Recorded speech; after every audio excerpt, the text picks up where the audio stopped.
Welcome, fellow explorers. My name is Christian Alexandersen, and this is Hemlocks to Hellbenders, a podcast focusing on Pennsylvania's parks, forests, and great outdoors.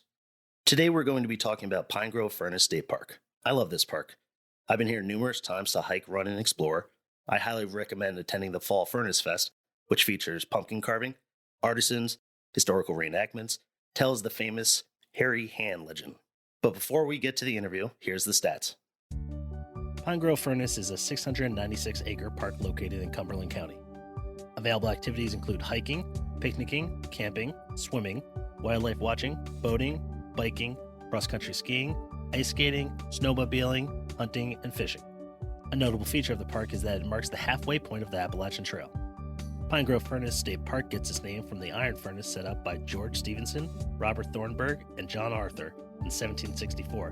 They named it the Pine Grove Iron Works. Nearby towns include Carlisle, Shippensburg, Chambersburg, Gettysburg, and Harrisburg. State parks that are close by include Kings Gap, Caledonia, and Mont Alto. You may enjoy the park if you enjoy lots of outdoor activities, no matter the season. From the Iron Masters Mansion at Pine Grove Furnace State Park, I'm excited to welcome Andre Weltman to the podcast. Andre is the chairman of the Friends of Pine Grove Furnace State Park. Thanks for joining the program. Thanks for having me. Can you tell us a little bit about the Friends group? So the Friends of Pine Grove Furnace State Park was formed in the summer of 2010. I was one of the original board members, and I got to tell you, at that time, I didn't even know what a Friends group was. The park manager back then, Jason Zimmerman, called together a bunch of volunteers and people we had seen active in this park and said, "You want to do a Friends group?" And I'm like, "I guess, what's that?" And he got us organized through the Pennsylvania Parks and Forests Foundation, which is a nonprofit that is based in Camp Hill and currently has around 4 dozen Friends groups across Pennsylvania state parks and a few of the state forests. So we were formed in 2010. I became chairman of the group around 2014 or so. I don't even remember now. We help the park by raising money for special projects. We organize volunteers. We generally keep an eye on the park's hiking trails, which is something that a lot of Friends groups do because there's never enough state park staff to do that. And you mentioned history here. Well, we help to interpret the 250-year history of Pine Grove Furnace. We restore and maintain historical locations, including simply by removing invasive plants. We help with the wayside kiosks. Those are those educational displays, kind of waist high, that you see in a lot of parks. We help with the displays in the park museum. So we are a big part of this state park, and I like to think we're a little value added to what the public experiences here. How would you describe the park to somebody who's never been here before? We're really diverse. It's not a large park. It's only a little less than 700 acres, but we have 2 swimming lakes. Not a lot of parks can say that. So one of which you can also go boating on. We have nature and history all in one place. Because of the iron making, we have both of those lakes. We also have an iron furnace, hence the name. So it's a lot of history, but not everyone wants to come to a park in order to do this sort of the more intellectual stuff. We have a campground for families with RVs. It's a little more rustic than some campgrounds. There's also an organized group tenting area. That's great state park parlance for the group campground. The Appalachian Trail passes right through the middle of our park, and it's a big part of the experience here. So we have the Appalachian Trail Museum and an old grist mill that is currently closed. We're speaking during the wintertime, but it's a seasonal attraction. And in many ways, this park is a gateway or a jumping off point for the Michaud State Forest, which completely surrounds us. Is there something everyone should experience when they visit? I think people just need to get out into the park. Again, it's not a large park, only less than 700 acres, but we have easy hiking trails. We're not totally flat, but it's not really steep and not really remote. So it's kind of an entry point to the outdoors experience. We do have what we call the hiker-biker AT. So it's a portion of the Appalachian Trail that is completely flat and ADA accessible that runs sort of through the spine of our narrow park. And you can go out on that, whether you're very mobile or in a wheelchair or whatever. We have the two lakes, and in particular, one of them, Laurel Lake, is a great place to see birds. We have bald eagles here. We have ospreys. We have herons. So if you're a birder, it's a wonderful place. The other thing that a lot of people do when they visit is go up Pole Steeple, which is a more challenging hike. It's only 1 mile, but it's pretty vertical. I have to always remind people that Pole Steeple is not actually part of our state park. It's in the state forest, but the parking lot that most people use is in the park. So it's kind of a shared resource. I know this may be a difficult question to answer, but what do you love most about the park? People visiting. I mean, it's a lot of fun to share history with visitors, and that's a lot of what I do for the park and as head of the Friends group. I love talking to people, and when I wander through the park or I'm on a hiking trail, whatever I'm doing, I'll stop and say hello to people all the time. And you always get interesting stories. And I always ask people, is this your first time here? And for a lot of folks, it is. One of the fun things about this park is because of the Appalachian Trail, we have international visitors more than perhaps many other state parks, because folks come from around the world to hike the AT. And therefore, they're going to be passing right through Pine Grove Furnace, which is near the exact midpoint of the more than 2,000-mile trail. The park has a long industrial history, especially iron making, starting around the time of the American Revolution. Can you tell us more about that? European involvement in this area was originally for the trees. We're in the mountains, therefore there's not much farming to do up here, so we have these forests. And pretty soon after they started sawmills in the area and using the water power off the mountain slopes, they realized they had iron ore. And when you combine water power and lots of trees to make charcoal fuel for the furnace and the iron itself all in one place, and we also have a little limestone in the area, don't even have to go far for that. You've got all the ingredients to make iron. So starting sometime in the 1770s, they built a furnace here and it kept operating until 1895. So we're talking around the time of the American Revolution until exactly 30 years after the Civil War. There was other industry here towards the end of the iron-making era as they saw the competition with steelmaking, Pittsburgh and Great Lakes and all of that. They realized they needed to do other things with the natural resources. So they made bricks here from 1892 to about 1907. The forge that was here to make pig iron into wrought iron, that's now Laurel Lake. Well, that lake, starting in the 1870s, became a source of natural ice. So there was a substantial ice industry here all the way up until the 1920s. And there's even the history of early recreation here. The Girl Scouts had a major camp that is in between the two lakes, and it has its own fascinating history. And that camp operated from 1921 or 22 till about 1967. And there's a lot of things you can see from the camp when you're on our hiking trails.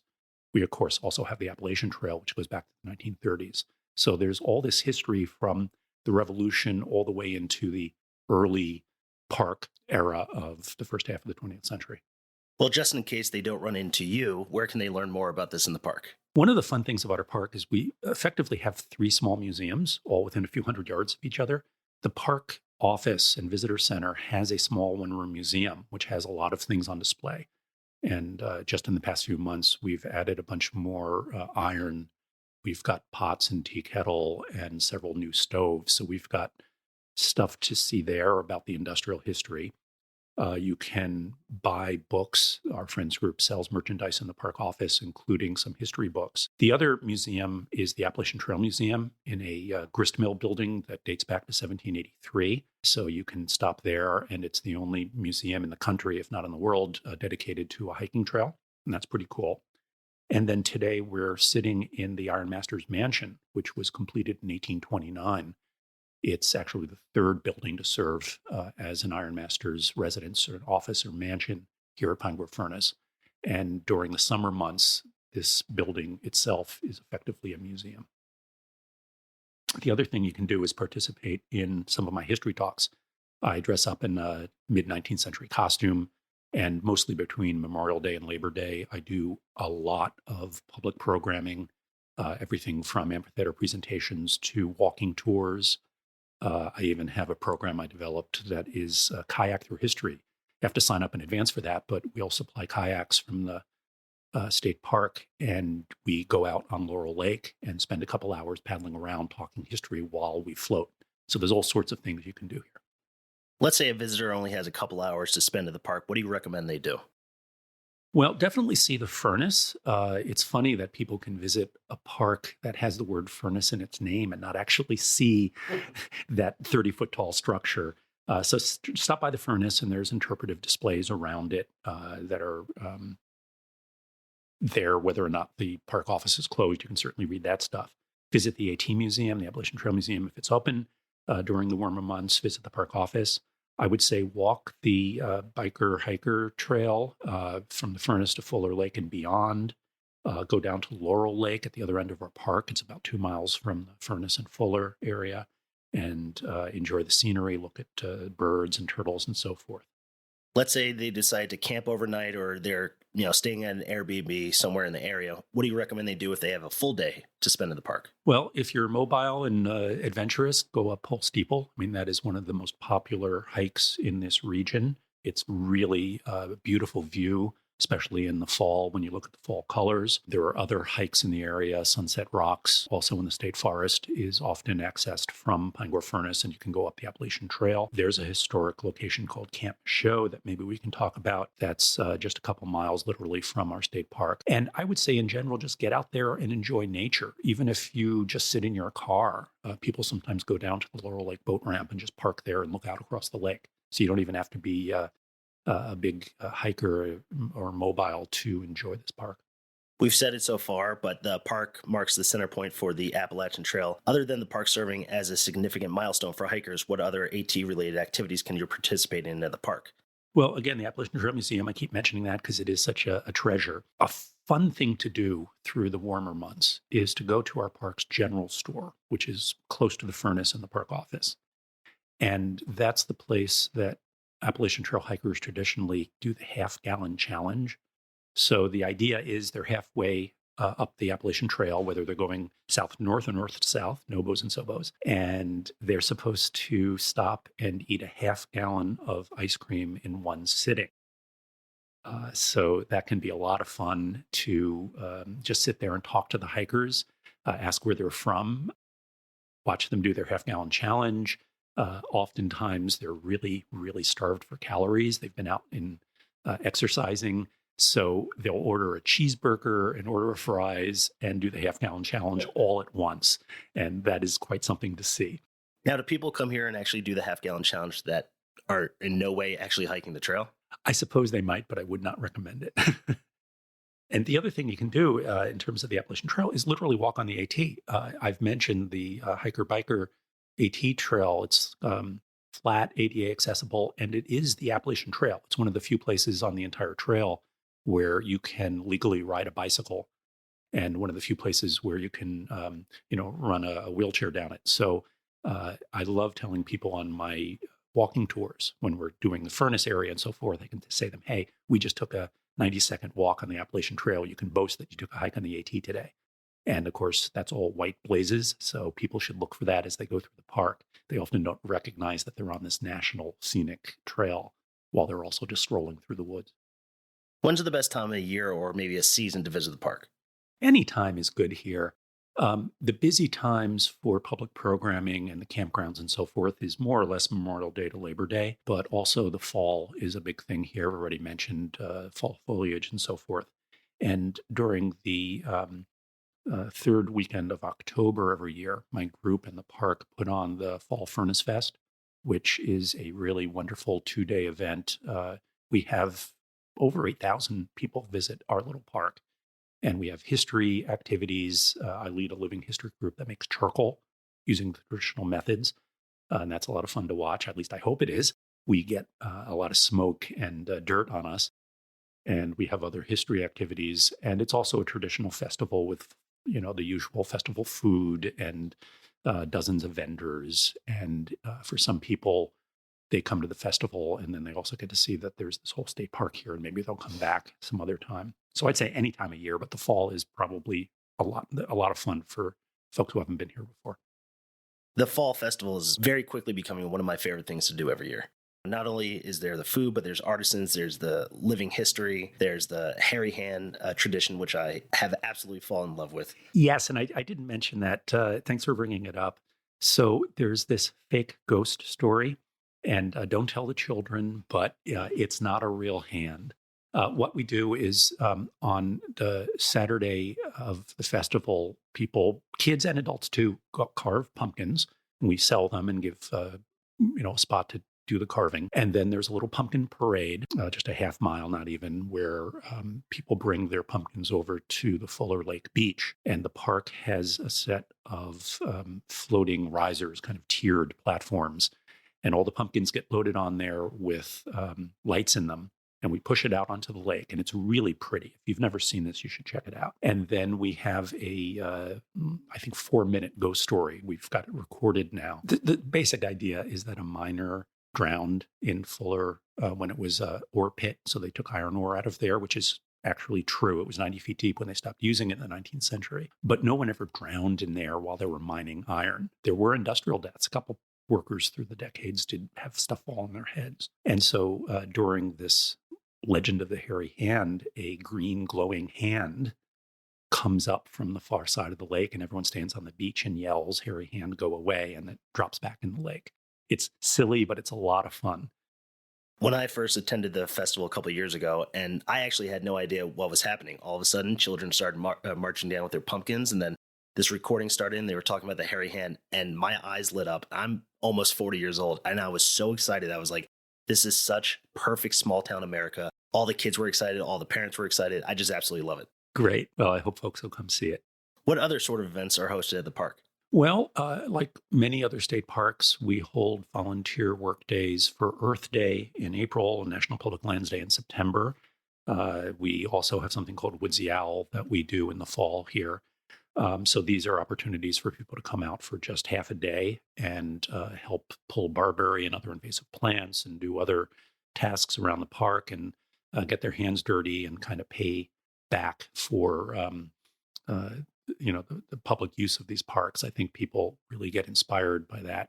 We plant trees, and our friends group will buy trees, and then park staff will help direct getting them in the ground. So we do those sorts of things, and then typically our friends group is able to grill up some hamburgers and hot dogs and so forth, and we have a shared lunch in the middle of the day. So the volunteer activities like Earth Day, the public programming, I've mentioned the history, but of course we have a park educator who usually in this park focuses more on the nature activities. I do the history, and then the park's own educator does everything else. We have a Iron Run, we call it, and Charcoal Challenge, which is fundraiser for my friends group that we do in the second Saturday of June. So that's a half marathon and a 5K on a Saturday morning.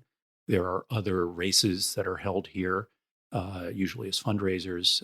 It's a great jumping off point for the Michaux State Forest. So a half marathon or even longer can start here, go into the forest, and then loop back. So those are the sorts of things that we have in terms of formal organized events. In the 1930s, the Civilian Conservation Corps had a camp just up the road from Pine Grove Furnace. What is Camp Michaux?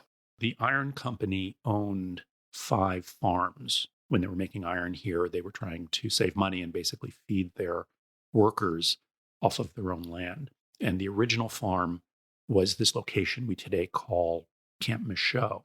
So it was a 250-acre farm from the 1780s and through the 1920s. They were farming up there, even after the Commonwealth of Pennsylvania bought the land. And then during the Great Depression, there's this federal program called the Civilian Conservation Corps, CCC, which sometimes called Roosevelt's Tree Army.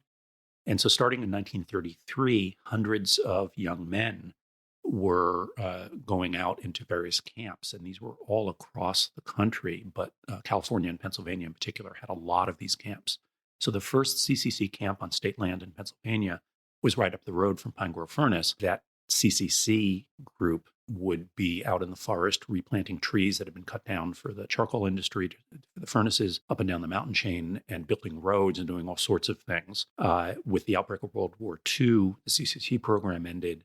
And then the interesting thing is that Camp Michaux, as we call it today, it became a top secret interrogation facility for the U.S. Army. And there were more than 7,500 German prisoners through this little camp in the middle of the woods. There were also 161 Japanese prisoners towards the end of the war came through. Now, this was an interrogation facility, but this is not coercive. They actually treated them very nicely. There are all these stories which are not true about abuse and so forth. That did not happen. You get more flies with honey. So they would have some of these prisoners come through here, decide if they had more to tell. And if they did, some of them went to established interrogation facilities in Virginia, and there was one near San Francisco. So this was a sorting facility. Most of the prisoners were only here for a few weeks at most. So that is really a nationally significant aspect of Camp Michaud. It was then a church camp at the end of World War II. It was handed over, basically a summer Bible camp, until 1972. It kind of languished for a number of years, and then starting around 2011, the Cumberland County Historical Society developed a self-guided trail system, so you can follow numbered posts. And besides my involvement with Pine Grove Furnace as the head of the Friends Group, I also live just up the road from Camp Michaud, so I help maintain and interpret that historic site. Today, you can go for a walk there. It's a very popular spot for mountain bikers to start out and go through the camp and then explore the Michaud State Forest. And birders, the Michaud State Forest DCNR has just built 2 birding platforms, and the paths up to them are still being developed, but early in 2023, I bet they'll be easily accessible. And so there's a lot of things, both nature and history, you can do up there, and it's kind of almost a satellite functionally from Pine Grove Furnace, although it is in the state forest, not the state park. If someone's interested in becoming a volunteer with the Friends Group, what should they do? How should they reach out? They can always go to our website. We're just switching over at the start of 2023, so our new website is friendsofpinegrove.org. They can send us a direct email on Gmail. We're at pinegrovefriends@gmail.com. And they could stop at the park office and grab one of our green membership brochures that talk about our group and what we do. And, we are trying to raise money through donations and memberships. And also you can just grab one of our members. Sometimes it'll be me wearing an orange volunteer shirt all through the summer months in particular. I'm in the park a lot. I'm here practically every day. So if you see someone in a volunteer shirt, stop and talk to them and ask what the friends are all about. Do you have any tips for people that are going to want to come to the park after this podcast? The first thing I'd say is remember that cell service, internet service in the mountains is really spotty. It is funny sometimes that people come up here and they don't understand why their phone can't call up a map or send an email or whatever. I don't want to scare anyone away, but this is the mountain. And so you have to expect that. There are just a few Wi-Fi hotspots to be found, such as right outside the Appalachian Trail Museum and outside the mansion. But by and large, you're coming into the forest, hopefully to disconnect a little bit from that sort of thing. Wear good footwear. I hate to say it, but I have seen people on flip-flops trying to take a hike. And sometimes I have to stop them and say, are you sure you want to climb up this mountain ridge wearing, this sandals or flip-flops? Be aware that up here in the mountain, the weather is not the same as down in the valley. Don't drive up the mountain with bald tires and 2-wheel drive and expect that you're going to go anywhere in the wintertime. Andre, thanks so much for talking to us today. I really appreciate it. It was a lot of fun speaking with you. I want to thank my guests for joining this episode of the podcast. Be sure to visit our website and follow us on Instagram and Facebook for more information about upcoming episodes. This has been Hemlocks to Hellbenders. I'll see you out there.